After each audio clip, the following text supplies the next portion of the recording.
what's going on? I don't know. I don't know where I am. Where did we wake up? Whose room is this? Oh, wait. It's all coming back to me.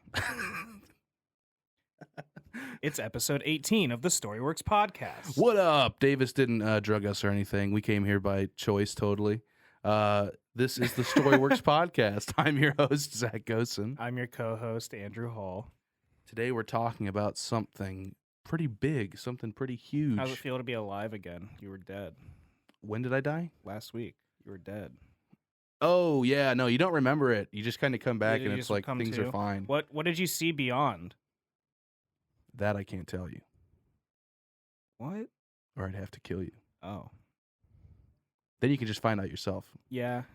But first we'd have to figure out how to resuscitate you. Resuscitate me, bring me back, wake me up inside. We need a necromancer. Can't wake up inside. All right, today we are talking about something pretty big, something that's pretty big in the pop culture era, especially right now. There's a lot going on with it. Something our generation grew up with. Yeah. We're talking about Avatar, the Last Airbender. Avatar, the Last Airbender. Woo, the good Avatar. Yeah, we're not talking about blue people. We're talking about people with elemental powers. James Cameron. Yeah, dude, he's so mad. James Cameron is so mad all the time. Man, look at me. I made the best money-making movie of the year ever. Avatar. And I made Titanic first. They're blue. Yeah, Avatar's a thing that's happening, but I don't like to think about this Avatar. I like to think about the OG original Avatar. Yeah, dude. So yeah, this is a huge staple for our generation to grow up on. I still watch this shit to this day. To this day, dude. Me and my wife will just throw it on. It's so good, man. It's a perfect comfort show. Yes. But it's also so densely packed with so many fantastic messages. Yeah. Even being made for kids, premiering on Nickelodeon. Yeah. It's kind of insane. It was Nickelodeon's first kid show that was more than just a kid show. I feel like. Right. In a meaningful way, not like yeah. Not just raunchy, kind of like a Ren and Stimpy shit. Yeah. It's not just like how Fairly Odd Parents or SpongeBob was just episode of the week. Right. Kind of thing. Avatar was like, yo, we got plot. Yeah, this is like overarching story arcs. For sure. And I'd say it's least like that in the first season. Yeah, no, the first season is definitely the most episodic of it. But there is still an overarching plot in the first season as well. For sure. I feel like it's like the first half of the first season is kind of that episode of the week. It's just kind of they have to do some world building. Yeah, you got to be introduced to some shit, and the world building just I mean, you start off feeling so small, but this world really opens up throughout the 3 seasons. Book 2 makes it just feel so huge. That's when it cracks wide open, dude. Yeah, you start traveling, man. You start seeing shit. Yeah, I will binge this show all you have to do is say you won't, and I'll do it. And I'll go home and watch all 3 seasons right now. I'll do it. I'm not scared, dude. Yeah, I would definitely consider this within my top 5 favorite shows. Definitely. But I also wrap The Legend of Korra in with that. Mm-hmm. Because I can't separate. I can't say which is better, man. Yeah. I don't know. That's a really hard question because I love The Legend of Korra so much as well. Legend of Korra is super good. Did you watch all of The Last Airbender as a kid, in order? All of it? Yeah, I remember watching the 2-hour movie event when they did the Day of the Black Sun. Uh-huh. That shit was insane watching that live. And then I remember watching it, they would re-air it with Avatar extras. And it was little commentary bubbles that would pop up as the episode would play and give you little I fun remember facts. that. Yeah. That shit was dope. I didn't experience it as it aired, as a kid. all together. I would catch it here and there. Like I would always watch it when it was on, but I never tuned in when the new episodes were dropping. So like I never watched it all in order. I watched all of Korra as it aired. First, or at least season 1 of Korra I watched and completely fell in love with Korra. And then I went back and watched all of The Last Airbender in order. Yeah. Which was awesome. It just fucking... Yeah, dude. I watched all of The Last Airbender as it aired as a kid back in fucking 2005, 2006. Was it? Yeah, 2005. Yep, you got it. And then Korra I watched as it aired, and that was in high school, so that had to be like 2012. Yeah, let me see. Through like 2015. Did it finish airing? I think so. I think the last one was airing. The last one was like 2015. In our senior year of high school, yeah. 2012 is when Korra started airing. Yeah, dude. So literally, like our high school career, like life. Yeah, man. It ended December, so it ended our senior year. Yeah, that's so crazy, man. Yeah, I remember watching Korra because me and you were both watching it as it aired. Yeah, and we would come to school and be like, dude, you gotta go. You gotta see this episode, man. Yeah, man. It's so crazy to go back and look where it all started, man. It just started with that one picture. Yeah, that one drawing of picture. Like an early Aang with OG demo Aang. Yeah, with the mechanical flight pole. Man. And I think the bison was involved. Yeah, I think he had a slightly different design. Yeah. Oh man. It's so incredible that they start with that and how big it's grown. Yeah. I mean, I like, just goes to show, man, it all just comes from one idea. That's all you need. For real, man. It's very inspirational for sure. Cuz I love world building. We talk on the Tolkien episode, we talked about man. How much influence he had on world building. To me, this was even more so because I don't know, it's they do a really good job of like making the world feel alive, while also not really giving you a whole lot of information about the world. That's what I was trying to say too, because Tolkien's like, if you're reading the Lord of the Rings, Tolkien's like, okay, you want to know about this specific flower that's in dude, the Mirkwood? Okay, go to appendice page C57. It's so fucking line crazy. 92. Oh my god. See, like that's what I love about Tolkien is how like just crazy. Which is I love that about him. It's cool that you can do that. But also I love that, like, you know, in the world of Avatar, you don't even know what the name of like their plant, like their world is called. Yeah, you don't, do you? No.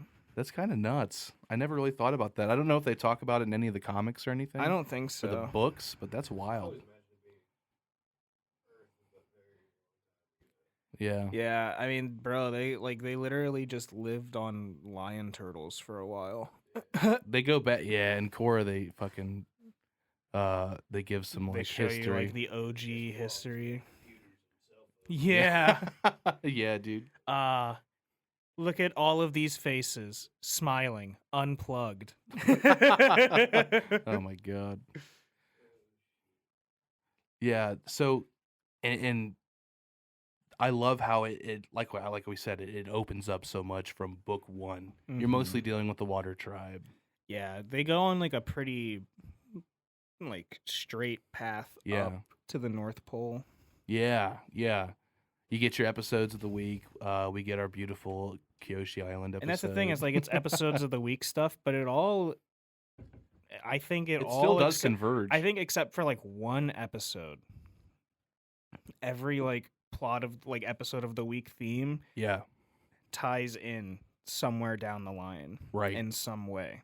It does. I mean, the characters you're meeting along the way, you're gonna see them again, like for sure. Mm-hmm. In critical moments too, like the way that they pull everything together once plans of action need to be once everything is going, and how it's just kind of bizarre the themes that are displayed in this show. Like it's kind of a lot. Yeah, it's global war, like and dealing with that. It's very like anti-globalist. Yeah.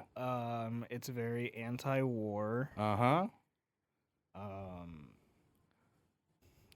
Beautiful messages, man. Yeah, I mean, I'm sure we'll talk about more as we get on in the podcast. Yeah. But just like all the messages that they give across in this show are just so like meaningful. Yeah. Like I say it often, but this show like literally helped to shape my morals. Dude, absolutely. Growing up as a kid. Yeah. And I will always appreciate what this show has done for me growing up.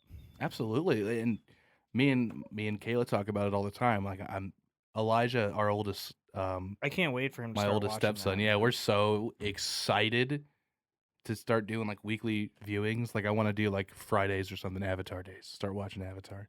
There's just so much good to learn from it. Yes, dude. And they portray it to where you can take it in as an early age, even though you're seeing things that are kind of fucked up. Yeah, I mean, so yeah, it came out in 2005. I was 7. Okay, yeah. Or 8, I think. Right? 2005. Yeah. I was like 8. Yeah. When Avatar first came out.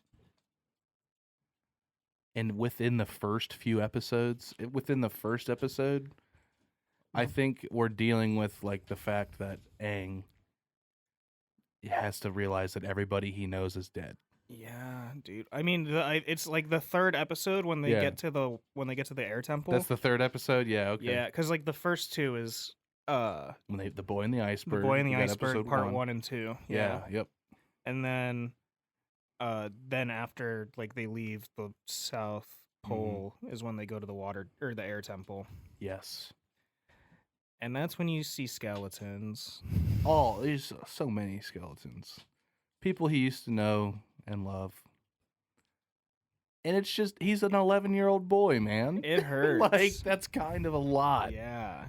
There's a ghost in your house, Davis. Holy shit, dude. Somebody get out the paranormal readings. Nah. Break out the EKG. Yeah, I mean, that shit is, like, it's just incredibly heavy. You know, he's an 11-year-old kid dealing with the fact that he was denying his responsibility at the time. Dude, that's such like a heavy like trauma point for him throughout the show.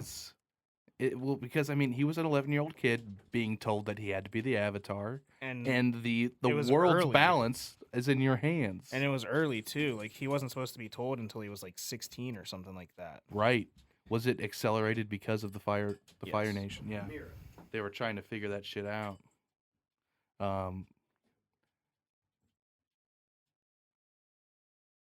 Yeah, man. Poor Aang. You just feel for him, dude. You feel for him. But then you meet him in the first episode, and he's such like a cheery kid. Mm-hmm.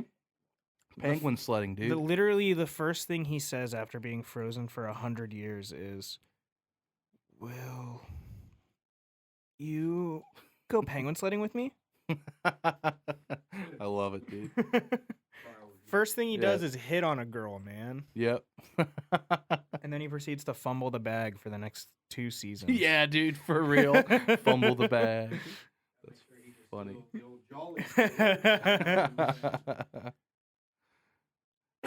And within the first, do we see Zuko in the first episode? Yeah, because one of the best. Because they trigger like the trap. Yeah. Or no, it's not the trap. It's whenever Aang wakes up out of the iceberg. Right. There's like that big pillar of light. Yeah, that's what has them start and heading Zuko that way. sees it, and he's like, "There's the Avatar. I must reclaim my destiny, my honor." Dude.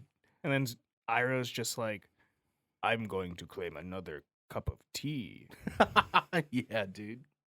Just go full the Ember Island players on it. Dude, yeah. I'm just saying that Zuko's character arc is like probably one of the best. I mean, ever. He's without a doubt the best character in Avatar: The Last Airbender. You're saying it? You're saying it? I think. Damn. Well, I mean, like in terms of like character. Yeah. For sure, dude. Yeah. No, but like in terms of like character development and like growth and everything, he definitely has like the most like changing arc throughout the story. Like Aang is always pretty like certain in his goals. Right. Even when he's like troubled and he's dealing with like problems. Right. It's still, I'm going to stop the Fire Lord. Right. And even though it's a looming threat and something that he has obviously scared of, he's still like, that's what I have to do. Yeah. But like he doesn't change throughout the 3 seasons. Like that's his main, that's his goal the whole time. Like Zuko, you know, he wants to capture the Avatar and then he just wants to be alive. Yeah. And just all the different changes that he goes through. He's so dynamic. Yeah, absolutely, man. Just an incredible character. Yeah. And Dante Bosco is such a good voice actor. He's a fucking legend, dude. And I love how proud he is still of the role of Zuko. Like it's so him good. and the voice of Korra have a podcast together. Yeah, well, I mean, he's in Korra too. Yes, he is. He voices Zuko's grandson, which is named Mako. His name's right. I think his name's Iroh. No, yeah, General Iroh. Yeah. Mako is in the new gang, you know. Yeah. Right, yeah. Yeah, dude. Throughout book 1 is just we have just like pissed off, angry, traumatized and Zuko. Like that's like I love that Zuko. Yeah. He's literally just completely trauma driven. I think you need like the whole season of him being this like antagonistic force that is like chasing the Avatar. Right. And you know that Iroh is there next to him saying like, do we really have to do this? Yeah, dude. Like, you know, you don't have to chase him. I love it. Yeah. And he's just like, you know, putting the seeds in there. Right. But Zuko's just like, you know, no, my honor, it's my destiny to capture the Avatar. Yeah, that's what happens when your dad physically abuses you and says, fuck off, fuck out of our country. Go find me the Avatar, you little heavy, bitch. Man. Right? This show's heavy. Zuko's dealing with physical abuse, dude. And he's lashing out. His dad challenges him to a public duel. Uh-huh. And then burns his face in front of like all of the high-ranking Fire Nation types. Yeah. That scene is hard to watch, man. He's a scared little kid. It's rough, man. Yeah. Prince of the Fire Nation. And then he gets exiled. Right. Afterward. Your dad sets you on fire and then it's like, oh, by the way, you're exiled. That's what I'm saying. Yeah, he's like, don't come back. Go find the Avatar, LOL. Right. He hasn't been seen in 100 years. Go find him. Yeah. That's your job now. Dickhead. Pick me. Pick me. Yeah. And then he does. He literally finds the Avatar. Yeah. When he wasn't even supposed to. Yeah. Pretty much. Yeah. Oh, I love Zuko. And it just sucks, man. He just wants to make his dad proud. He's got even after like that. I loved in the first book, like the first season. He like you know he's traveling around in his ship and he's got his crew. Yeah. And the crew like have personality behind them too. Right. Some of them do at least. They're not all just like nameless soldiers. Yeah. I just remember the one episode where when Iroh like tells the crew about what happened to Zuko, and they're just like sitting around a fire, and Iroh tells them, and then after he tells them, they're all like, they have way more respect for Zuko at that point, right? And they like start following him way more like willingly. I love that, man. Yeah, I mean, you're not making just background characters; you're building something up when you're doing that. That's awesome. We haven't talked about Katara and Sokka yet. Nope. The actual first characters that you see in the series. Yeah. How do you feel about them in book 1 in the first season? I like them. Yeah. I mean, I like Katara. It's just crazy how much they changed a lot, I feel like. I remember Katara's first waterbending move where she does the no-look freeze. Yeah. Yes. And she realizes that she's doing it, so she's like, oh wait, that's what I'm doing when I do this move? Okay. Right. And just starts actually doing combat with it. Yeah. Yeah. I like her in the first season. Yeah. The way she is like excited to become Aang's teacher. Yeah. Yeah, very much so. Sokka is just, you know, Sokka is Sokka. Sokka's Sokka. Comedic. Always loved comedic Sokka. Relief at its best. He's fucking amazing, dude. Sarcasm at its finest. Oh yeah. Him and his boomerang. Trusty old Boomy. Yeah, no, I love them. They're really good characters. Like, and then they get really good character growth too throughout the series. Like, when I say that, like, I think Zuko has the best character growth out of any character in the show, that's not to say that the others don't also have really good character growth. For sure. I mean, it's kind of nuts how many characters you end up following throughout this show. Like, I mean, you see Katara go from being, like, literally the most novice waterbender ever. Like, she doesn't even know how to, like, really do anything that she's doing. She's just unconsciously doing it. To a bona fide, like, waterbending master. Yeah, dude. Absolutely. Sokka goes from being this, like, teenage, like, the only man left in the town to defend it kid to, like, bona fide sword master, genius tactician. He's almost like a general by the end of it, man. Yeah, man. He's making the war plans. I love Sokka. I will always say it. He's an absolute But king. like throughout all of that, he still remains, I'm starving. Yeah, yeah, dude. Yeah, it's the perfect balance. You know, he always has a joke when you need him. It's so good. Like even when they're about to die. Yeah. He's still cracking jokes. You need it too, because it does get heavy, man. It does. I don't think Boomerang's coming back. Oh, that hurts, dude. That's such a crazy moment in the last few episodes there. Talk about, everybody comes from tragedy in this show. I mean, their flashback scene. Like, yeah, dude. Like every time I think about it, I'm like, oh yeah, it sucks to be them. Oh, it sucks to be them. Sucks to be Katara and Sokka, whose mom was killed in a raid. Yeah. Was that cutscene shown in season 3 or season 1? They show it. They show a little bit in season 1. I think they just show like young Katara. Yeah. In season 1. I mean, like with the ash, but then in season 3, they show like the full extended scene, which is nuts when you get all of the details. But isn't it so fucking scary? Like, they're just living on this block of ice, and then just waiting the Fire to be raided, Nation pretty rolls much. up and is like, "Yo, what's up? We're here to fucking kill all of you." It literally begins to rain black ash, and that's how you know you're about to be attacked. Yep. That shit's scary, dude. Yep. And little Sokka with his little boomerang is like, he wants to defend his village so bad. It hurts. Like, he's a goofy character, but from that moment on, he is instilled with a sense of purpose, and he takes what he has to do. Yeah, he takes, defending his village very seriously, even though he's training like literal 5-year-olds. Yeah, dude. He takes it seriously though. Who have to take bathroom breaks every 5 seconds. Right. He still is like, we have to defend this village against the Fire Nation. They're gonna come back. Right. And I don't know how much he does, like, he shows growth within the first season, because like once they figure out about the comet, and they're like, oh shit, like there's something we can do. Like, he doesn't find out about the comet until book 2. That's book 2?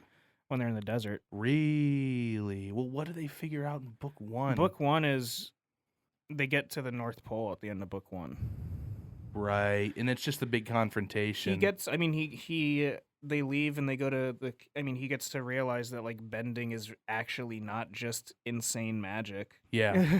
And he also gets his eyes opened to the prospects of women being equals to him. Kyoshi Island, baby. One of my favorite episodes. I love it. Oh yeah. Seeing Sokka and a Kyoshi get up is my favorite thing ever. We love it. Yeah, and then like you said, book 1 is kind of like plot line of the week. Yeah. But then once they get up to the North Pole, things start to set in stone. They start to kind of show General Zhao and stuff, and he's start like to plant him. Like, they have like Zuko as like the I'm chasing you antagonist. Yeah. You know what I mean? And you kind of like you're kind of rooting for him. He's the villain that you're kind of rooting for, that you kind of like. It's like, you don't want him to get Aang, but also you're like, I know you're feeling bad, homie. Exactly, yeah. Whereas like Zhao is like, this guy sucks. Yeah, straight up.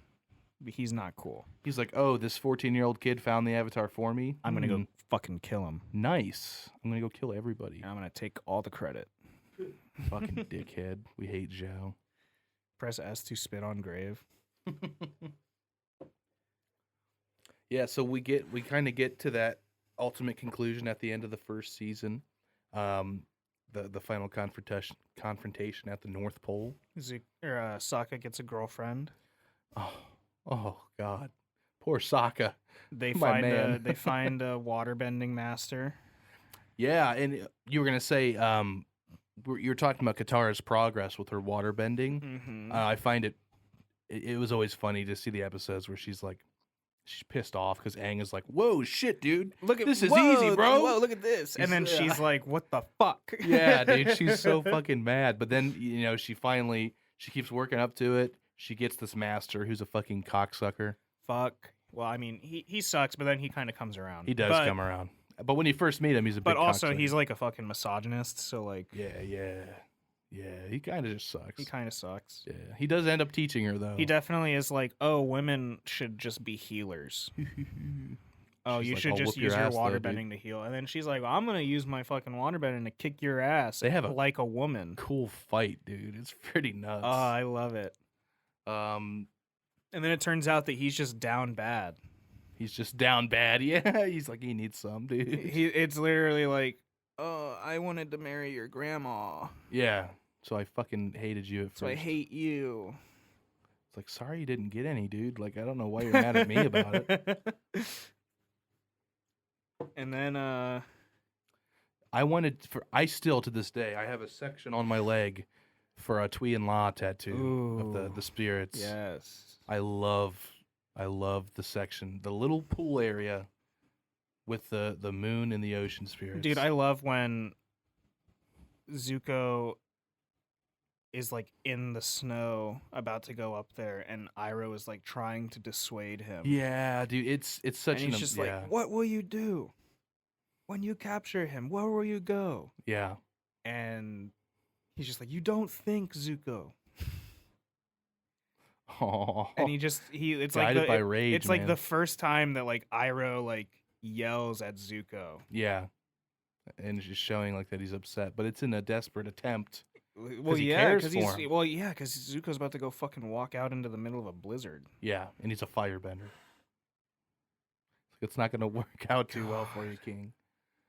I just want to also say, fucking Mako, legendary voice actor, man. Dude, oh my god. Iroh is Rest in peace. So, I have a legitimate emotional attachment to Uncle Iroh. Yes. He's like the uncle you always wanted to. Yes. He's so amazing. Yes. Iroh and Zuko's connection is just beautiful. No, and I love Iroh so much, dude. Yeah, and he was so fucking good as Aku and Samurai Jack as well. Yeah.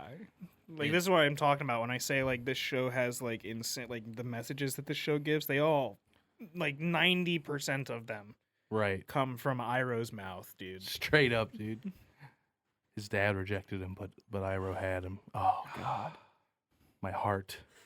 God, it's so good. General Zhao kills one of the spirits, doesn't he? He rolls up and is like, what up? I'm here in the sacred ancestral pond. What up? It's your boy. Oh, these are the moon and water spirits? Yeah. Fries one of them. And he kills the moon spirit. Yeah. And the moon vanishes. Until. The moon's gone. It's gone. There's no moon. Everything is red. Yeah, it goes red. I almost forgot about that shit, dude. Yeah, it gets wacky.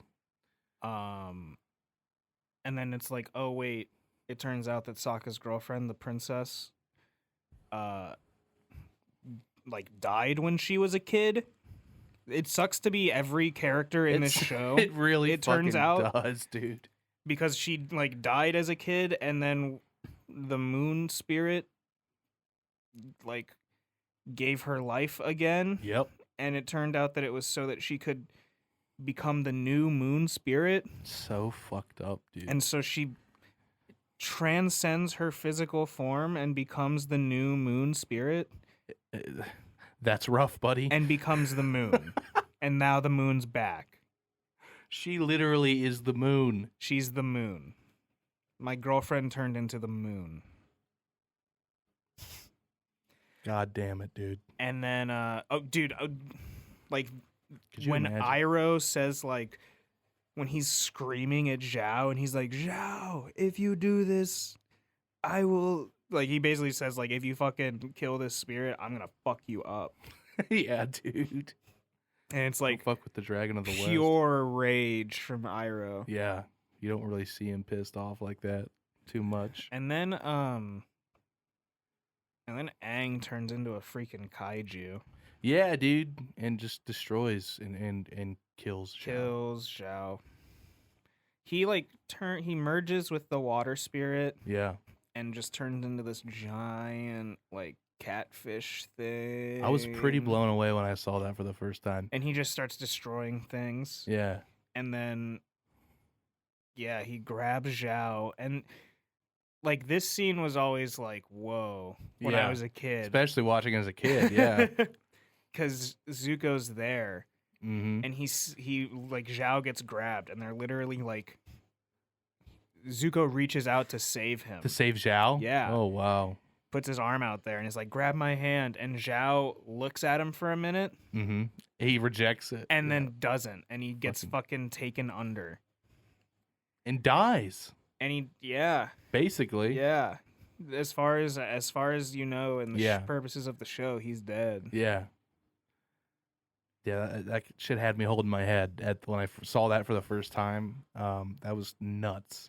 And Aang deals with that. Yeah. In season 2, if I remember correctly. It stems from like his use of the Avatar state. Yeah.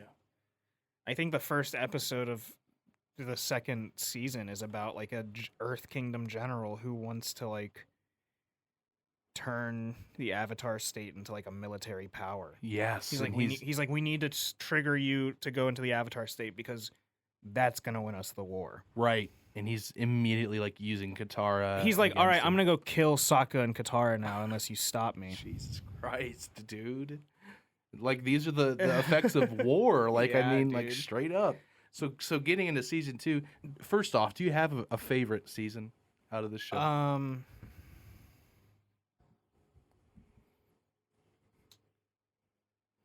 I mean, book 2, I think, is just... It's nuts, man. So good. Like, I really, really, really, really like book 3 a lot. Yeah. But I think if you were to, like, put a gun to my head and tell me to choose, I think I would have to pick... Like I don't have one to your head right now? Oh, I forgot. He has a gun to my head. No, I think I would have to pick book 2 as my favorite. Can you tell me why you think that is? Just like their travel is insane. The way they like because you get a lot. There's a lot that happens in book 2. Like the swamp. Yeah. They go through the swamp. They pick up Toph. They go through. Even before that, they go to. They find. Well, they go to Omashu, I think, in book 1. Book 1. And then they return in book 2, and it's they go Fire Nation.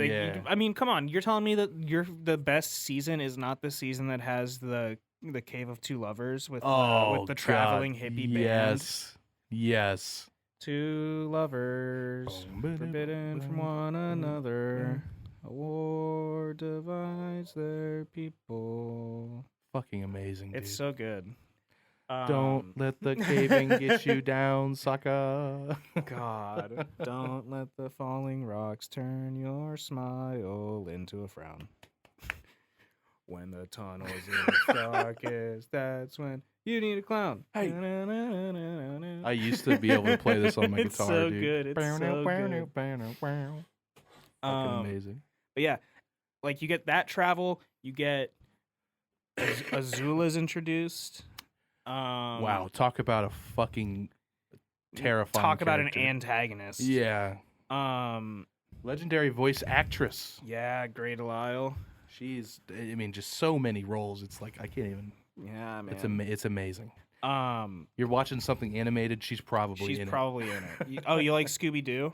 Right. Cool. She's there. That's where they travel to Pandora and James Cameron. Yeah. But no, like the Serpent's Pass is super cool. Wow, yeah, that episode fucked me up. That's like immigration. Like all of the Ba Sing Se stuff. Everything in Ba Sing Se. I mean, even fucked. before you get to Ba Sing Se, the desert. What's the library called? Yeah, the library. It's like, I think it's just called like the Great Library or something like that. Yeah. I know like the spirit that's inside it is like Wan Shi Tong. Oh my god, Wan Shi Tong is scary as fuck. But then and then you get to like losing Appa.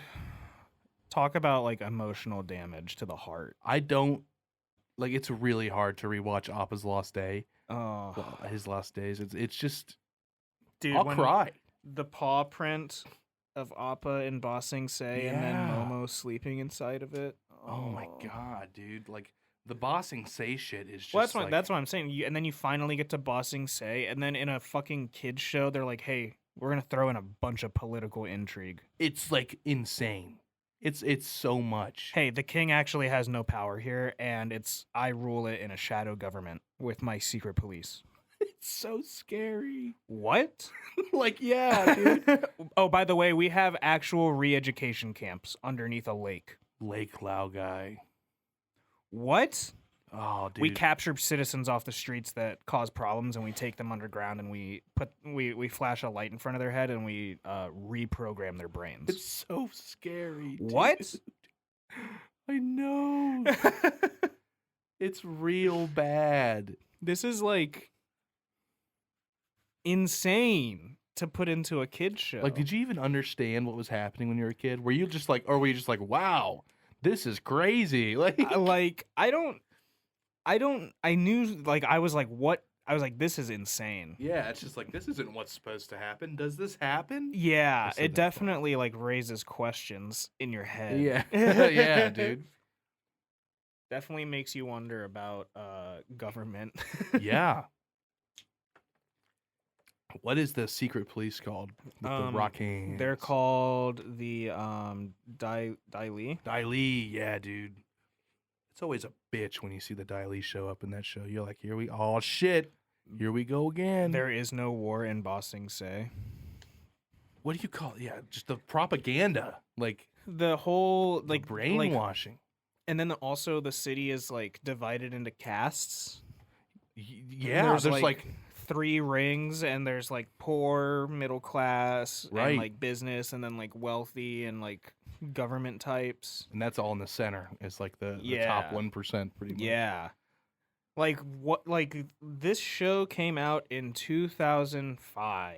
Yeah. Well, this season I think was like 2006. And it's immediately shouting at you, "This is how things are. Like this isn't just happening in this cartoon. It's like, insane. Keep your eyes open for this shit."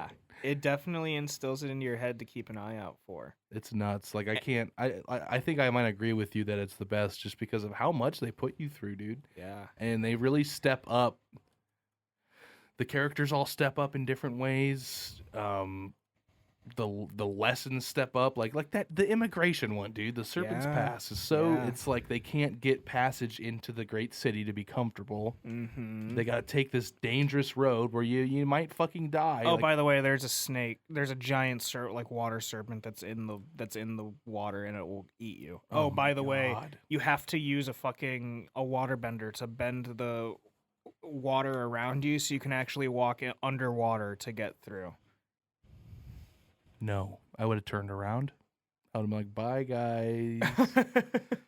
Yeah, no, that shit's insane, dude. And then, like, the fucking political stuff happens, and then there's a coup. They literally do a coup. They do. It's just insane.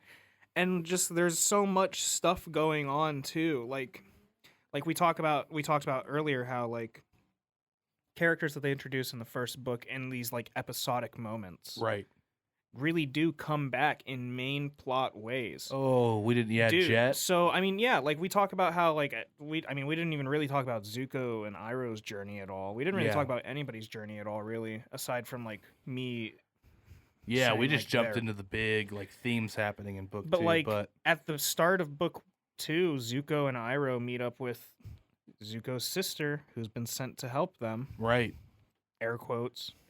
yeah. And she hates them. Oh yeah, And they end up going on the run.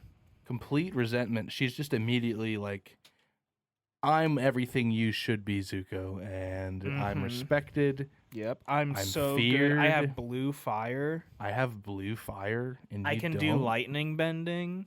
She's scary, dude. She's a fucking She's psychotic, dude. Absolutely. But so they end up going rogue. Yeah. And they cutting the oh yeah. The scene, they go rogue and they cut their ponytails off. Uh-huh. And then it's literally like 12 or so episodes of them just like walking around through the Earth Kingdom. Yeah. Like we'll be seeing bits and pieces of them showing up on Aang's journey with Katara and everybody. But like you get their journey of like Iroh trying to tell Zuko to just let go of like the Avatar shit and just live your life. And they finally get to Ba Sing Se, and Iroh gets a tea shop. It's like everything he ever needed. And it's amazing. Zuko starts working in the tea shop. His name is Lee. Yeah. And don't you love how much Iroh is just like, he's so happy about this simple life. He's dude, he loves it. The Jasmine Dragon. Yeah, dude. So good. But, you know, as he's, you know, working one day, a dude comes into the Jasmine Dragon and he sees Zuko and he recognizes him, and it turns out that it's Jet from the first season. He's like a freedom fighter. Yeah. Who hated the Fire Nation. It was basically a group of kids whose parents were all killed by Fire Nation types, and so they were gonna like flood a village, right? That the Fire Nation had overtaken and kill everybody in it. That's like that's one of the one episode adventures in season 1. It's like, hey, here's this group of people who have been like forever wronged, and is it morally okay for them to wipe out an entire village of people that are innocent, but there are also bad guys there? It's crazy. It's the trolley problem. Yes. That's literally what it is. And so, like, he comes, and he was kind of changed by his actions from there as well. Yeah. And so he's in Ba Sing Se, and he sees Zuko, and he recognizes him, and he starts causing a scene. Yeah. Because he sees him fireband to warm his tea up. Yeah. And they get into a fight, a sword fight. Yep. And then he gets arrested because he was causing a scene, because obviously he's not a firebender. Right. His name's Lee. Duh. Oh, he was warming up his tea? That's pretty funny because he works in a fucking tea shop, dude. Come on, dickhead. We're gonna take you down to Lake Lana. Anyway, it's time for brain reconditioning. Oh my god. And he dies. He's dead by the end of the second season. Yep. Which is kind of fucking insane. He helps everybody out, and then turns out he was reprogrammed to be like a sleeper agent. Yeah. But he breaks his conditioning. Fucking insane. And then he dies. Oh my god. Book 2 is nuts. like seriously, like Appa gets they find, like, we didn't even talk about the library. They find this mystic library in the middle of the fucking desert that Toph holds up with her hands using her earth. Toph is introduced. She's like a blind earthbender. We didn't talk about Toph at all. Toph is a fucking powerhouse. Like, I love Toph. The blind bandit. She's introduced as like an underground like earthbending fighter. Yeah. The boulder. And then she just kicks ass. She's like a 12-year-old girl. Blind 12-year-old girl. And then she joins up with the gang, teaches Aang earthbending. They find this mystic library in the desert. She holds it up from the outside. Yeah. They all go in and check it out. They find out that there's going to be a solar eclipse coming within like a year. Yeah. And that it'll like knock out firebending for like an hour. And they're like, this is our chance. Sokka is immediately like war chief mode. Tactician status activated. Yeah. And just as like, we need to plan out an invasion on this day at this time, blah blah blah. Before Sozin's comet comes. Yeah, They're trying because it's like there's to, a solar eclipse, but Yeah. then there's like a comet coming that's gonna like boost. times 10. It's like Kaioken times 20. Yeah, dude. Fuck. So they find out all that shit, and then while that's happening, a bunch of like sand bending bandits show up and they steal Appa because Toph like she tries to fight back, but she can't. She can't see because she can't see, and also when she stops holding on to the like the library, it falls into the sand. Right. So she's stuck. And she just has, dude, this scene of her like holding up the building as she's crying, saying like, "I'm sorry, Appa." Dude, breaks my fucking heart. And then they get out, and Aang has like a fucking Avatar state outburst. Yeah. Uh-huh. When he's going to try and find Appa. Yeah.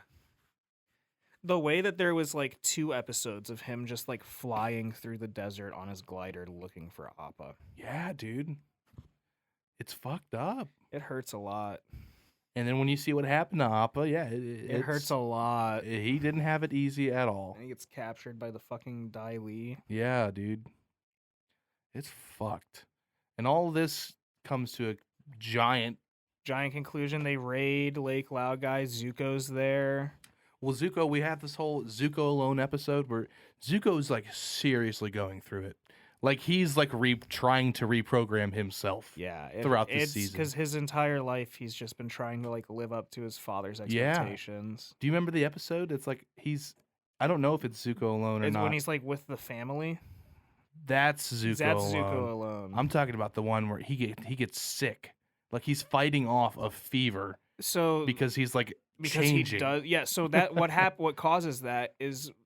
The Zuko alone episode? No, that's when they're in Ba Sing Se. Yeah, okay. He goes into Lake Laogai as like the blue spirit. Right. And finds Appa. Right. And he's like, "Oh, now I can get the Avatar." Yeah. I have his bison, and Iroh's there. And that's when we get the "Think, Zuko." Oh. And then he tells him, you have to think about what it is. You have to start thinking about what it is that you want. Yeah. And just, oh my God. I'll cry right now. No, like legit. Seriously, I can't. It's time to start looking inward, man. Yeah, looking inward and ask yourself the big questions. Who are you and what do you want? It's happening. I'm going to start bawling. And Zuko, like, he screams and he cuts the chains for Appa and lets him go. It's so good, dude. It's like his first, like, really real, like, positive karma thing that he's done. Right, yeah. And his body repays him for it by going into like a stasis. Like like he falls into like a coma. Yeah. And almost dies because he does one good act. I was like, you're going to make it. Come on, Zuko. You got it, bro. It's insane.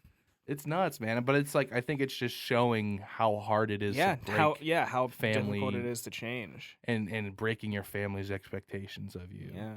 And becoming into your own. It's like, it's a hard thing to do. And I think they were definitely. really pushing that. Yeah, for sure. On Zuko's character. But such a beautiful arc he goes through until we get. And well, that happens. And then, end of the fucking everybody season. Gets like, they send everybody gets letters sent to them. Yeah. When they're at Ba Sing Se. And it's like, Sokka gets a letter from his dad saying like, hey, come help me do some battle plans. And he's like, okay, well, I'm gonna go do that. Toph gets a letter from her parents saying that they want to like meet up with her and talk. Yeah, because she like abandoned her family because she did straight leave. Well, she didn't want to be like a prissy little rich girl because her parents didn't accept her. They didn't think she could do anything by herself either because she's blind. But she's like, we didn't I mean, if you're listening to this, you know what's up. But she can see through the vibrations in the earth. She was taught by like badger moles how to earthbend. So fucking cool, dude. But yeah, she gets a letter from her parents saying, hey, I want to talk to you. Come meet me.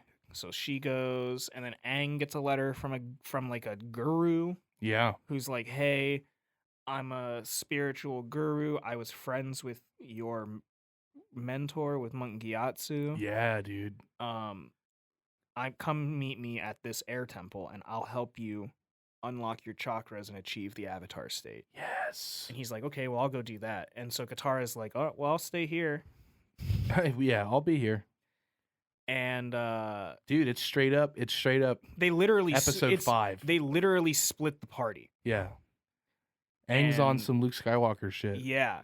And Aang goes and does his spirit training, which is really cool. Mm-hmm. Unlocking the chakras. I can't remember exactly what Katara does.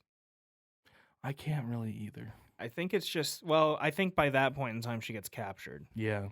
Pretty quickly after they because like the letters get sent out, and then it's like, oh, by the way, Azula has infiltrated the city as the Kyoshi warriors with her friends, and she's got it on lockdown by the end. And of the they've taken over the city. Yeah, and they have the Dai Li under their control. Yeah, just because she's Azula, and Yeah, and so I think they basically like call Katara to the like building, like to the king's chambers or whatever, and then she just gets arrested.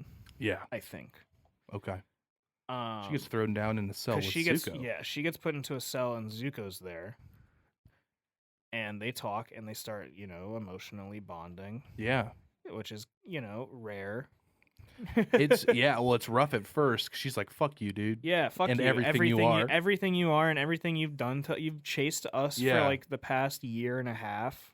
Yeah, like relentlessly. And then they have a beautiful moment. Yeah, dude. She has this like water from the pool that like the spirit fish are in. Yeah. That has like super healing properties. And she's literally like about to heal his scar away. Which is kind of insane. And then like the wall like breaks open, mm-hmm. and chaos ensues. Oh yeah. She's about to be like executed, right? I don't know if they're walking her to that. I don't remember what I just remember happening. because Aang gets like the vision. Yeah. He sees her like in danger. Right. It's at the same time he's trying to unlock that certain chakra. It's the final one that he needs, where he lets go of his earthly tethers. And she is one of his biggest earthly tethers. He like feels that she's in pain using like Avatar spirit world shit. Yeah. And it's like, oh fuck. Dude, but like the cosmic Aang, can we just talk about cosmic Aang? And then the way he like falls. Yeah. Oh my god. Fucking amazing. And then he's just like, I have to go. And Guru Patik is like, no, don't go, Aang. You have to finish your training. It's literally episode 5. Yeah, that's the Star Wars and moment. He goes. Toph, meanwhile, goes to meet her parents, and turns out it's actually bounty hunters. It's a trap. It's a trap, and you've been placed inside a metal cage. Ha ha, you dumb bitch! You can't get out. You might be the world's greatest earthbender, but what the fuck are you gonna do when you're covered in metal? She's gonna fucking. I'll just fucking learn how to bend the metal. Dude, like it's so cool. The fact that Toph becomes the first metal bender. It's so cool, dude. Just because somebody put her in a box. She's able to just like feel out the fine imperfections in the metal. Yeah. Insane, dude. So good. Becomes very useful. So she does that. Aang comes back to the city. It's like the big convergence at the very end. Yeah. Feels so epic, dude. No, seriously. It took really the scope of the first season and doubled it almost. Yeah. It's nuts.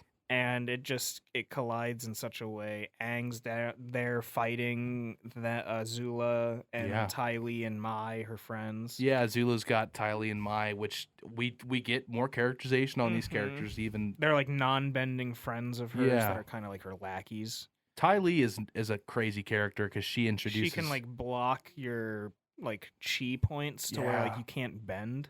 Yeah, and it really is a bitch whenever you see her pop up. Yeah, she fucks people up immediately. Hit your arm and it goes numb and you can't do shit. Yeah. Yep. So she's rolling with them in the fight. Yeah, and then Zuko's fighting with Katara, like on her side, like they're fighting together. Yeah. And then Aang is like, this is my moment to end it, and he starts ascending. Yeah, dude. into the Avatar state. And then Azula's like, "You activated my trap card." Yep. Lightning bending. Taste my lightning, fucker. Yeah, dude. And Aang dies. Yeah, no, straight up. He dies. And Aang dies. He's an 11-year-old child, and he died. He's killed. That's the end of book 2. And he dies. That's the end of the act. That's how it ends. Katara takes hit. Like Zuko turns on Katara. She feels so betrayed. But yeah, can you imagine? Do you remember how you felt as a viewer after Zuko gives you that moment where you're like, finally, he came through so much in book 2, and then he fucking plunges again. It hurts so bad. But this is why it makes him like one of the most unique characters. Yeah. And then her and Aang escape. I can't remember how. I think don't they just grab her body? Iroh's there too, right? Yeah, Iroh is there because he leads Toph there because he gets his Toph moment. Yes, you're right. Yeah. So yes, Iroh brings Toph there. He fights them off, and then Toph, I think, grabs them and they leave together. Yes.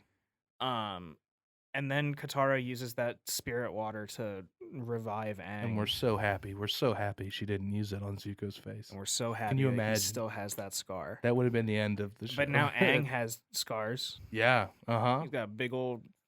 It's scary, dude. Circle on his back. Yeah. And on his foot from where the lightning trailed out. So now in season 3, he's got to deal with the fact that he died. He's I died. My man's been in a coma for like... What is it, like 3 months or something like that? He's got a full head of hair when he wakes up in season 3. Yeah. So that's season. Yeah, season 2's crazy, man. I mean, yeah, we just talked for I think like 30 minutes about season 2 alone. Yeah, it's they build Zuko so much, and they break you down at the very end with that. Speaking of just breaking you down, we didn't even talk about like one of the like episodes they did that is just like an episode to fill time. Yeah. Was like the tales of Ba Sing Se. Oh God! And it's just here's the tale of this character, and it's just like a day in their life in the town. Yeah. And one of them is the tale of Iroh, and it's him walking around Ba Sing Se. He like he like a dude attempts to mug him, and he like points out that the dude's footwork is bad. Yeah. He's like, no, dude, you need to like point your feet outwards, plant your feet. Like nobody's gonna take you seriously if you do that. Right. He like helps some kids who like their ball that they're playing with gets like stuck in somebody's like yard or something. Yeah. And then he goes up to this hilltop where there's just like this really nice tree, and he just sets up a picture of his son, and he burns some incense, and he just sings a song and just cries during it. It's fucked up. His son died in war. Yeah, his son died in like the big war. Well, he spends that whole day helping people, and before he sings the song, he says, "Happy birthday, my son." I'm sorry that I failed you. And then he just starts singing, and as it zooms out on him, it just fades to like a sepia tone, and it turns into like a painting almost, and it just says "in memory of Mako," who was like Iroh's original voice actor, who like died during the recording of season 2. Like he finished season 2, but before they could do season 3, he died. It hurts so bad, dude. Like, talk about emotional damage. That's 2 episodes in season 2 that I will just cry like every time watching. Yes. Yeah, dude. So season 2 is the last time we hear Mako's beautiful voice. Yep. He's replaced by Greg Baldwin, who did really, really good. He does fantastic. He did so good that they used him for Samurai Jack. He was one of Mako's like understudies. That's what I heard. Yeah, and I didn't even know that beforehand. So that's awesome. Oh God, yeah. Tales of Ba Sing Se is such a good episode. I love the part where like Katara and Toph are walking around, and there's like those super prissy chicks that walk past him and are like, "Oh, look at that fucking uggo bitch," talking about Toph. So bad, I know. And Toph like brushes it off or whatever, but then like Katara asks her again about it, and she's very clearly like distraught by it. Right. And she's just like, "I can't see what I look like." That's so like I can't. tell if they're like being honest or not. Right. And then or no, she says like I can tell when people are lying. Right. And they weren't lying. That's so fucked up. And Katara like makes her up and does her all pretty and tells her, like you are pretty tough. Yeah. And it's just like a really nice emotional tender moment between the two of them because they usually butt heads. They do, yeah. They're very, because Katara is a very motherly like figure, and Toph is like, I don't want anybody to tell me what to do. That's the thing, man. That's the one thing I love about Avatar is that it's like their found family. Yeah. Is so, for sure. So good. Yeah, most definitely, man.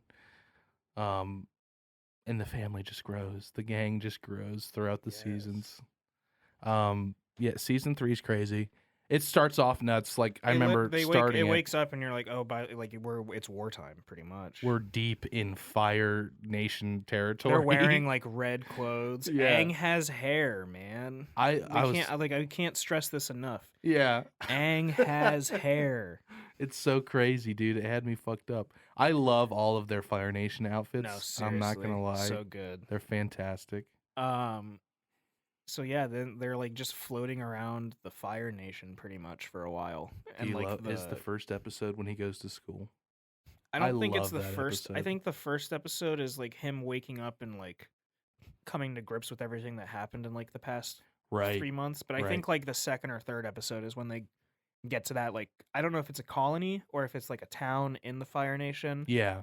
But they get there and he enrolls as a Kuzan. Kuzan. Yeah, dude. It's the Footloose episode.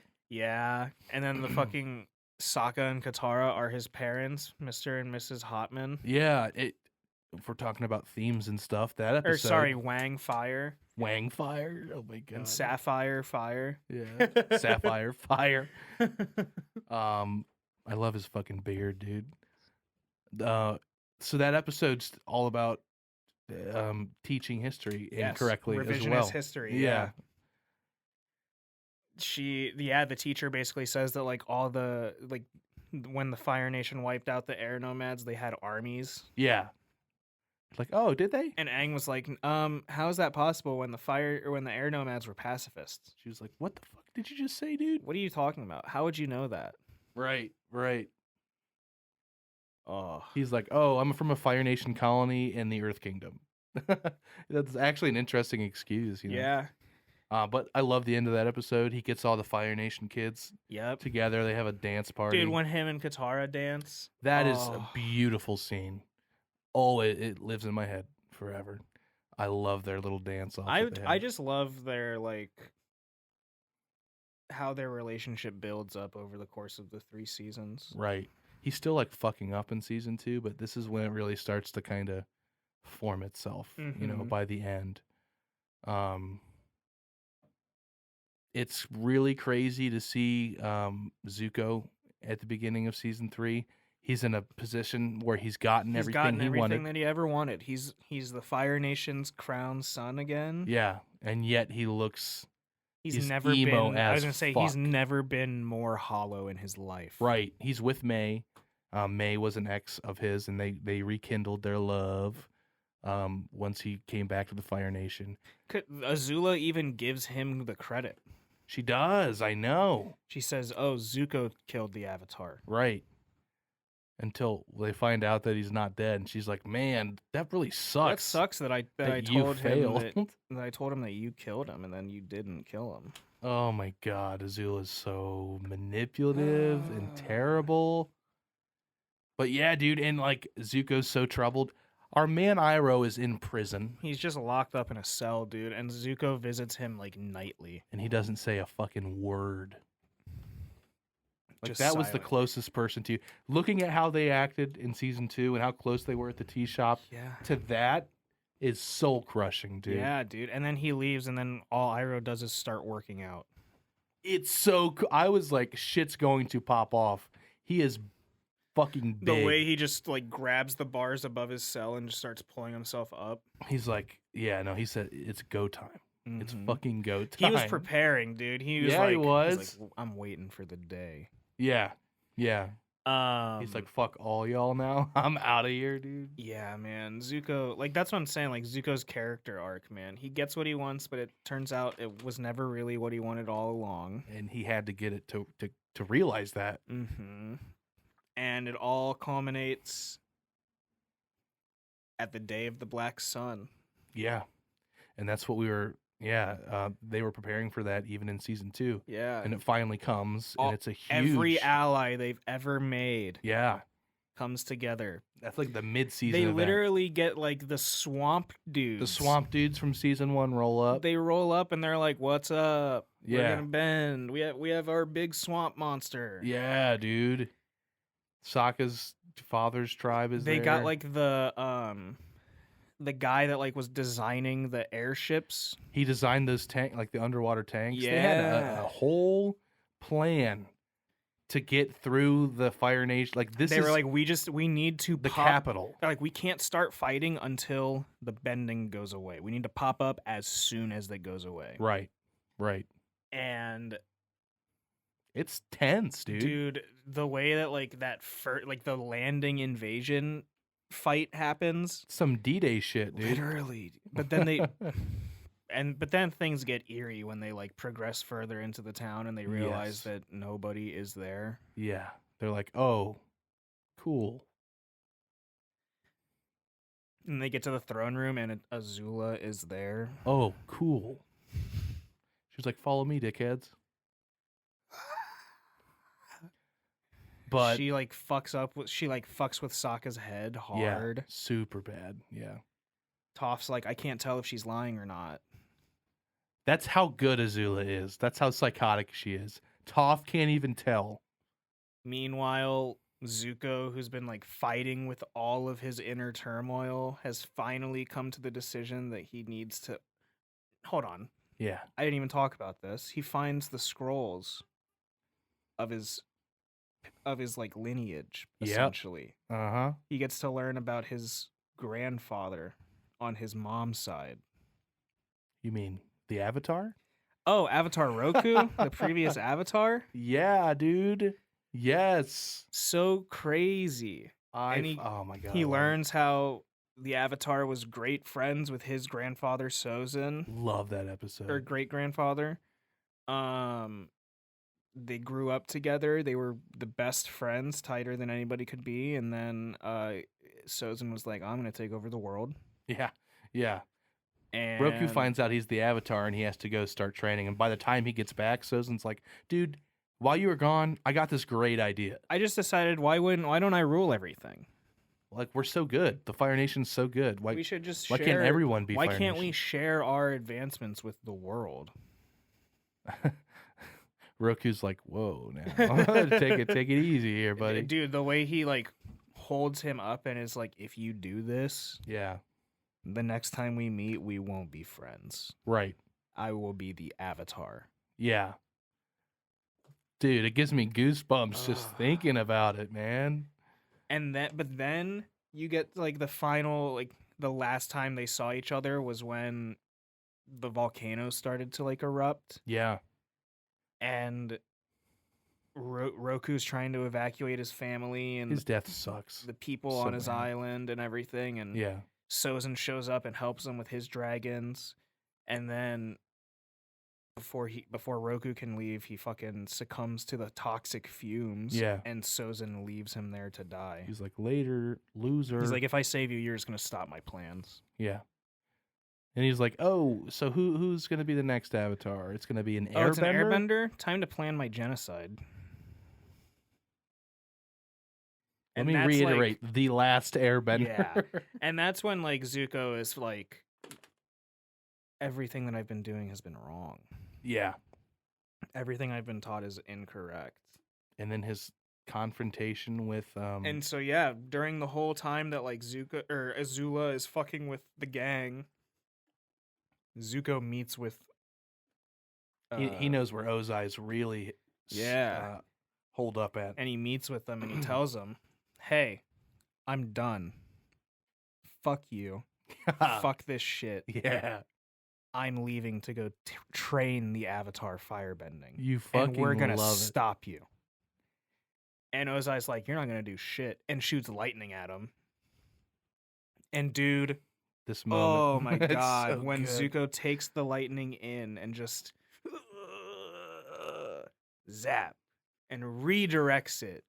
Beautiful. Finally, the technique that Iroh taught him that one can only do when they are like pure of like conscious. Yes. Oh, it was in that very moment that he was clear. Yes.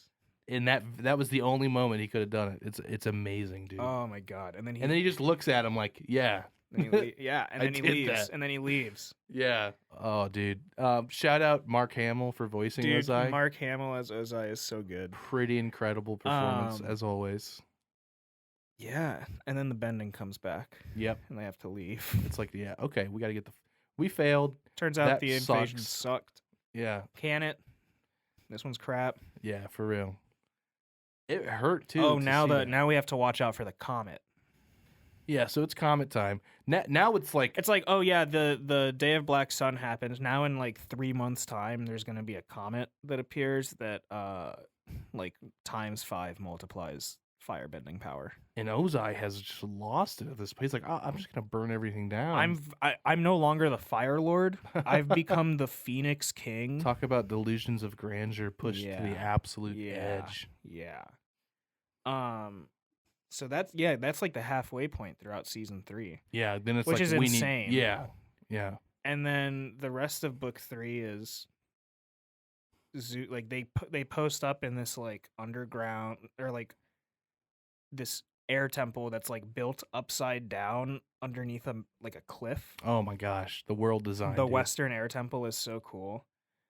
And then they get attacked by this like recurring antagonist that they've had, Combustion Man, Sparky Boom Boom. Sparky Boom Boom Man. And Zuko hired this dude originally, but then like tried to call it off. And he's like, no. And and fucking Sokka kills this dude. Yeah, he does. Sokka, like, because this man has like his form of firebending is he doesn't talk. Yeah. His form of firebending is like he's got this tattoo on his head of an eye, and he literally just looks at you, and like clenches his eye, like he like tenses, and it's like he just creates explosions. Oh yeah. Like it's like he just shoots like a bullet at you. It's crazy.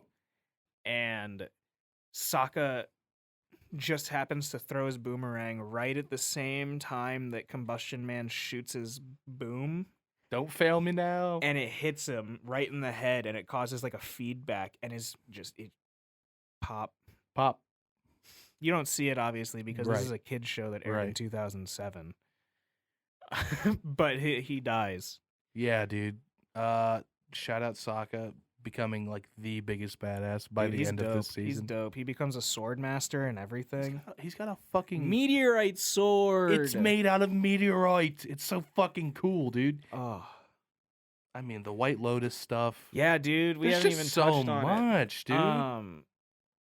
Yeah, man. Like just to say, like during the first half of it, like there's still things popping off, but you're getting a lot of interaction between Zuko, Azula, Mai, Ty Lee, getting some inner like turmoil stuff between the two of them. I was gonna say, like most of the time throughout the first half of book 3, they're mostly just chilling on that like at least the gang are. They're like chilling on that like rocky or like that like grassy rock in the middle of nowhere, right? It's it's Zuko's old like summer home. No, I'm talking about the like Aang and the gang. Like for the first half of like book 3, they're on that like island, right? That like, grassy island where he like has the nightmares. Yeah, because it's like, I gotta fight this guy in like 3 months. Yeah. So that's a whole episode where Aang can't sleep because he's Fire just Lord dreams. And dude, like as we start getting closer to the end of the season, it becomes Aang's like, I have to kill somebody. Right? Like I gotta murder. Like there's somebody. no way that I can just like knock this man out. And that's when we get introduced to an awesome detail about the Avatar where you can talk to your past selves. Lives, yeah. With the spiritual connection. Yeah, and he talks to all of them. and each one gives them like a different retelling of like an event that happened in their life. But they're all at the end of it, they're all like, "Yeah, I would kill Ozai." Yeah, dude. He asks Roku, and Roku's like, "Yeah, no, I would like it. He's like, I failed as an avatar because I didn't kill Sozin when I had the chance. Right. Yeah, dude. You should kill Ozai." And he's like, "Well, I don't want to ask you. Actually, I'm gonna We're gonna go farther. I'm gonna go ask Kiyoshi." Yeah. And then Kiyoshi's like, "I literally killed a dude just because I felt like it once. You should. I would crush Ozai with like my pinky." Yeah, dude. And he's like, "Okay, well, I'm gonna ask the previous waterbender then, Avatar Korra." He's like, I just chilled. And he's like, I was a pretty laid back avatar, but I didn't, that means I didn't take my problems too seriously, and it ended up causing me to lose like my loved ones. Yeah. So I'd probably kill Ozai. Right. And he's like, cool. I didn't really want to hear that. So let me go ask the previous airbending avatar, Yang Chen. She's an airbender. She's a pacifist like me. Right. She'll understand. And she's like, yeah, I understand that you're a pacifist and that you don't want to do this. But there's some things you just kind of have to do for the balance of the world. Yeah. He's like, all right. I would kill Ozai. He's just like, fuck. It's so bad, dude. He's like taking on that weight. Yeah. We didn't even talk about Zuko meeting up with the gang after. Well, yeah, I mean, after that's his whole purpose. After he kind of betrays, he shows Ozai up to his face. Shows up, begs for forgiveness from everybody. Katara's like, I fucking hate you, you fucking piece of You shit. little bitch. If I find out that you're it takes her a long time. She's like, if I see you doing anything to Aang, I'm gonna fucking cut off your dick with an icicle. With an icicle, dude. Everybody ends up getting a Zuko adventure. Except Toph. She's very upset about it, actually. But yeah, he starts to teach Aang firebending. They go learn firebending from the last two remaining dragons. Amazing. They meet like the Sun tribe, and they like Iroh was the last person to find them. And because Iroh was, the guy who killed the last dragon. Yeah. Or so you thought. And because Zuko's like unable to firebend anymore. Right. Yeah. That's like a part of his like him trading sides. He just used anger. He was using anger to fight, and now that he's let go of his anger, he can't produce flames anymore. So they go and learn about how flames can be used for like creation purposes, and how beautiful the flame is. It can come from love, and absolutely. Oh my god, the scene of them being surrounded by the dragons. I love it, dude. The colorful flames green, spiraling. Blue, purple, pink, red, orange. The dragon dance, man. Oh, so good. Katara, and then Katara's field trip with Zuko is that they go after the man who killed her mom. That episode's heavy as fuck. And this is like when we talk about how Katara's gone through so much character growth throughout the show. You get to like the part where like her and Zuko are just looking for this dude. He uses some information that he has to kind of track down where she could be. They raid like a ship to get like his exact location. We didn't even talk about her bloodbending, dude. No, we didn't. The bloodbending episode? Yeah. They find this dude. He's an old man now at this point who just gets yelled at by his mom. Yeah. He's pathetic. He's just a pathetic, sad man. And she rolls up on this dude and literally stops all the rain around them. Oh my god, it's so cool. And is like, I'm the daughter of the woman you killed. And dude is just crying on the ground. He basically is just like, kill me. Like, do it. Well, I thought he was begging for forgiveness. I think he said he was sorry, but like I think he then he's like, I suck. Like my life is terrible anyways, She pretty much, and she's like, yeah, you're a pathetic piece of garbage. Yeah. You can keep living like this. Yeah, and then she's like, it'd be too, you're better off like this. Yeah, right. And she leaves him, and Zuko's just like, damn. Whoa. Whoa. That's hot. Dude, but she's also like she freezes the rain and then she turns them into like icicles, like daggers. Dude, she's like, I can literally impale you 89 times. We went from this girl who couldn't even like water bend in the correct direction, right, to being able to like without looking at it manipulate all the water around her. And it shows like the fierceness, like the anger and the hate that was inside of her. Yeah. It shows her own ugly side. Because we didn't talk about it because there's just so much that happens in these seasons. But season 2, she learns how to bloodbend by this. No, that's season 3. That is season 3? That's season 3 because it's when they're in the Fire Nation. Yeah, she learns that early season 3, then I believe. They meet this lady, this old woman who's like a waterbender. Yeah. Who it turns out she was like a slave that is like a prisoner who escaped from like Fire Nation jail. Right. And she's just been living out in the woods ever since. And she teaches Katara all these different methods of like, you can draw the water out of the grass that you're around. Right. Yeah. It's like, oh, you don't have anything to fight with? Now you do. Right. And it kills all the grass, but now you have water. Right. But then it turns out she teaches Katara like her final technique. Oh yeah. And it's like a full moon and clear skies. And she's like, okay, here's my final technique. And she starts like controlling the way she's contorting her fingers. What I don't remember if is she doing it to one of Katara, like is she doing it to one of the members of the gang? Or is she? I can't remember. She maybe starts out on an animal. I think she's doing it to like a mouse, right? Yeah. She does it to a mouse and is controlling this mouse with its blood. Yeah.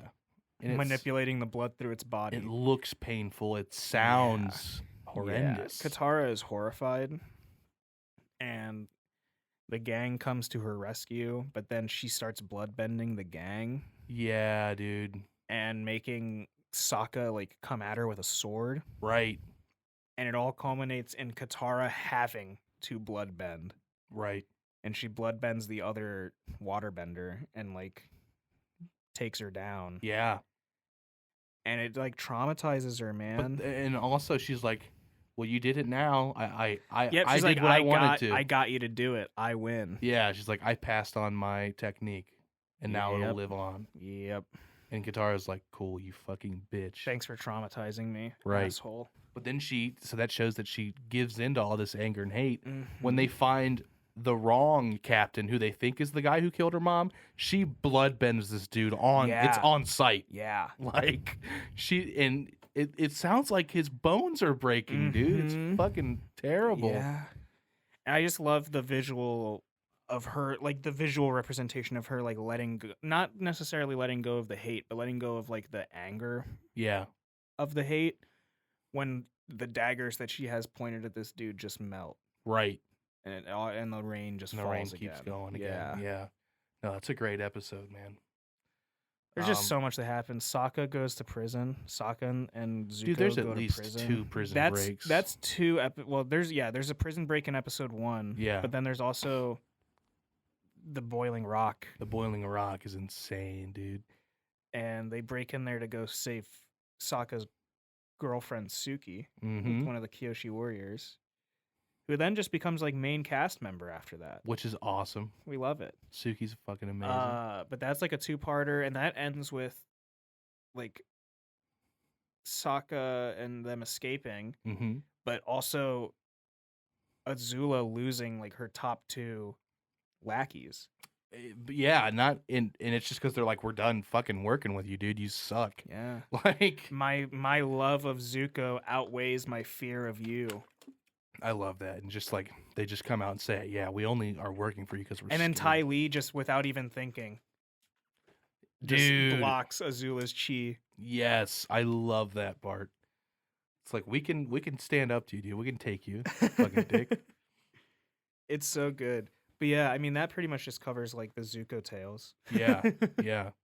And then I mean a lot happens, but they go see a play. Yeah, that's like your last fun episode. Yeah. Before they're like, here's the 4-part ending. Dude, the finale of this show is absolutely like one of the craziest things I've ever seen. Can you imagine that it only happens because Aang is down bad? My fucking God, dude. Legit, if he wasn't like so pissed about like how him and Katara were, he wouldn't have felt like he needed to run away. That's true. That's true. And he would never have found the lion turtle. Yep. The way that that's so crazy. Like, that shit fucked me up the first time I saw it. He's granted this whole new technique. He's like, you don't have a way to resolve this? Let me give you one. In the years of ancient past, we had the ability to bestow bending. You found the Or it was like before bending, we bend the energy within ourselves. Yeah. Yes. And he gives it to him. God, it's so good. And then, but it's crazy because Aang disappears, and then the gang is like, welp, we still have to fucking fight these guys, or they're going to destroy everything. Yep. And then, thank fucking God, Aang shows up like on the day. Yeah. On the minute that he needs to be there. He sees where he needs to be, yeah. Yeah. And that fight is just so fucking insane, dude. Ozai versus Aang is crazy. Dude. One of the best fights.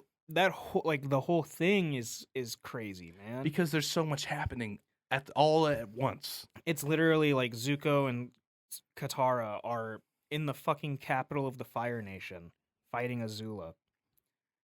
Sokka and Toph are on a fucking airship taking down airships. Yeah, because Ozai's got a full fleet just ready to just burn everything. So they're taking down the fleet. I was gonna say, because it shows he's standing at like the foot of his blimp. Yeah.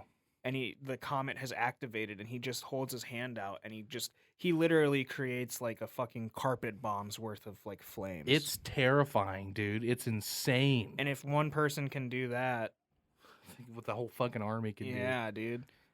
So they're like, we gotta take out these airships. Yeah. So they're doing that. Aang shows up to fight fucking Ozai. And then it's literally everything is culminating at the same time. Yeah.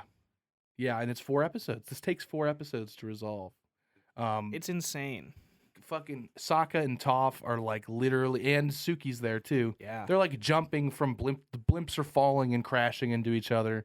Like, we lose our beautiful meteorite sword. And Sokka, Boomerang. And Boomerang.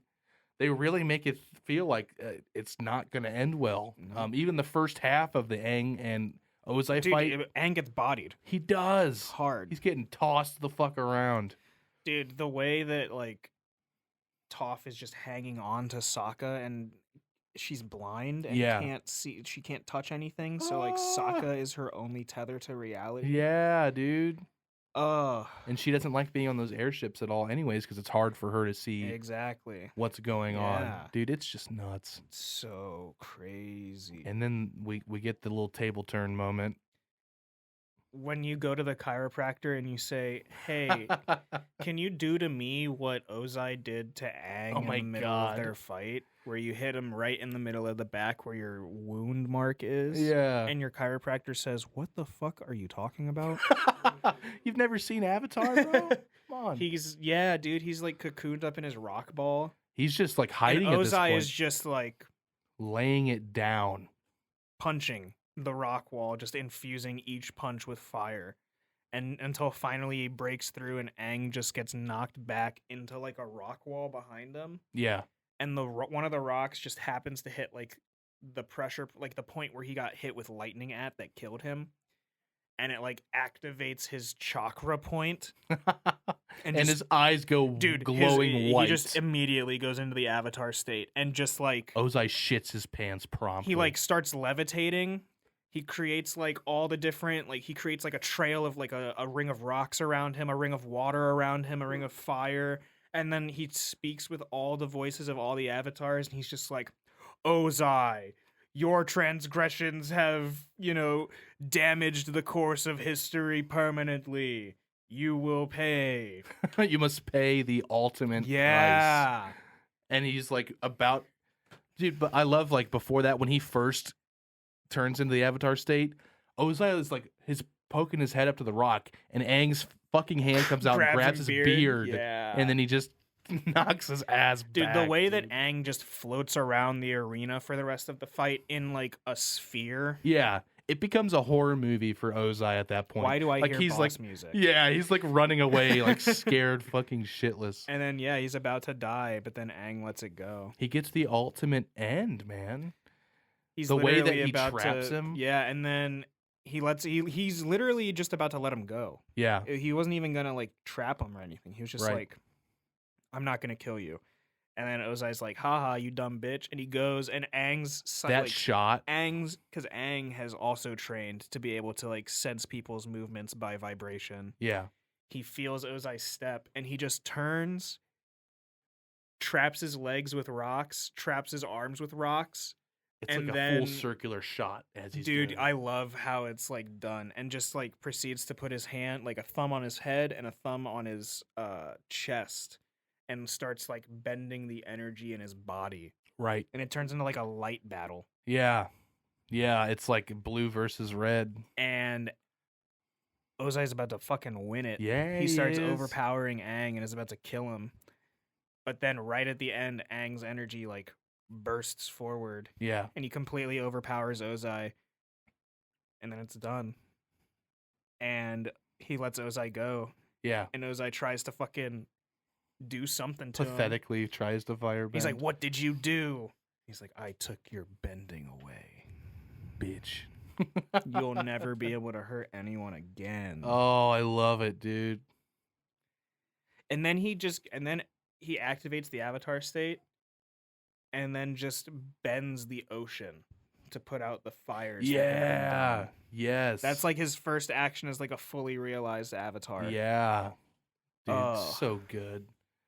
Sokka and Katara, or Sokka and the gang, like they survive. Yep. Sokka and Suki end up together. Katara and Zuko fucking go have like the final battle with Azula, who at this point has literally like lost it. She's gone. She's insane. She's cut her hair all fucked up because she keeps seeing her mom. Yeah.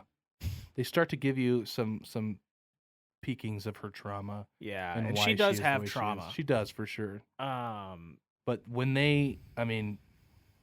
Zuko's overpowering her, so she tries to use Katara as bait. Like, she's like, I'm gonna kill her then, you fucking dick. Yeah. But dude, the shot when they finally subdue her, when Katara subdues her, when they're like submerged in the water and she just freezes, she like freezes them all, and then she just goes. And you just see like the water around her start to melt as she can like move. She moves within the solid. way she just chains her down to the oh my god, it's so good. And the shot is like burned into my brain as they're walking away. Azula's crying. She's like she's literally like screaming tears into the sky. Oh shit. Ring a dang. Davis is gonna fucking kill me, dude. 93 minutes in. Oh god. Good job. My phone didn't ring. That didn't happen. Good job.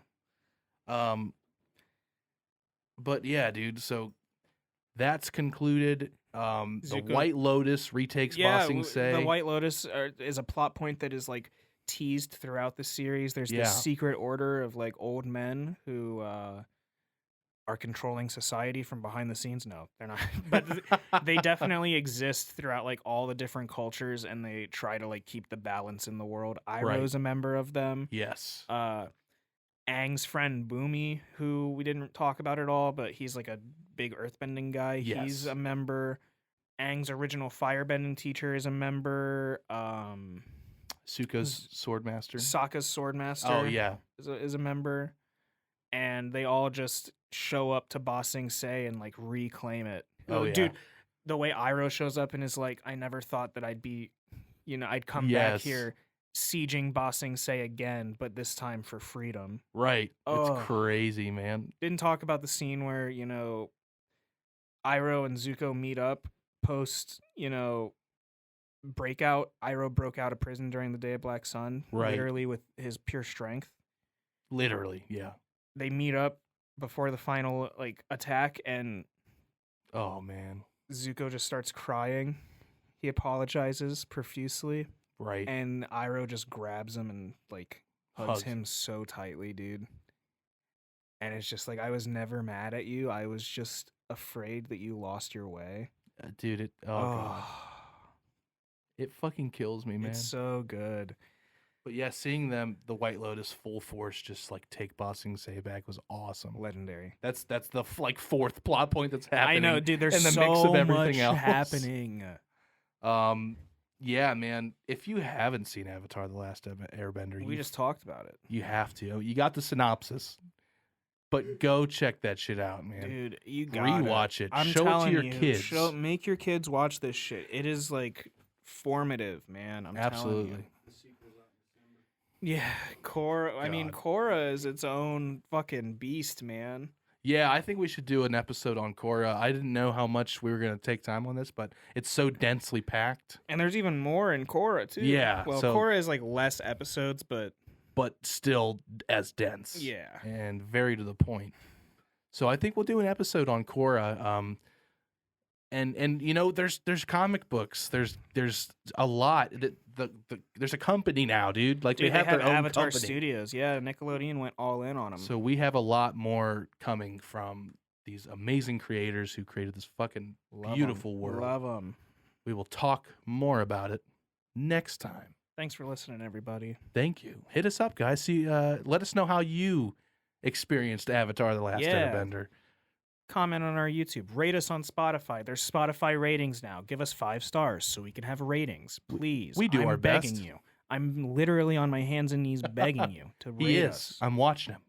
Like our videos on YouTube. Shout out, just shout out Davis Woodring whenever you want. Just shout out him, man. He's the man. 626 sound. All right. Yeah. Just give him your love. He deserves it.